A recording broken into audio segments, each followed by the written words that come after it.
Hello, in this tutorial I'll show you how to delete or change payment method in Agoda.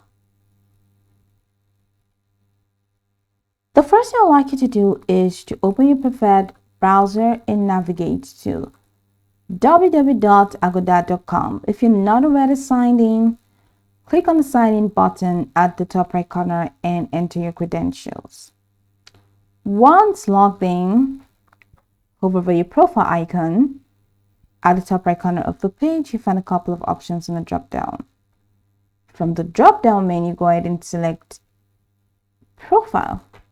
And that's going to take you to your profile window where you can now access your account settings.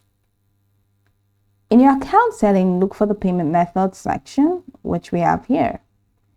This is where you can manage your saved payment options. I have not saved any payment option, but let's say while you are placing the booking, at the end of the whole process, you got into the payments window and you added your payment method.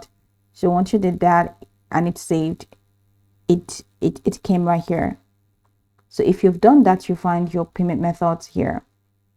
So to remove an existing payment method, locate the card you wish to delete. Click on the remove button next to the card. Confirm your choice when prompted. Please note that you cannot remove the payment method if it is associated with an upcoming booking. To add a new payment method, go ahead and click on the Add Payment Method button. You'll be prompted to enter your new payment details. Agoda accepts various payment methods, including credit or debit card and PayPal. Enter your card number, expiration date, CVV, and billing address.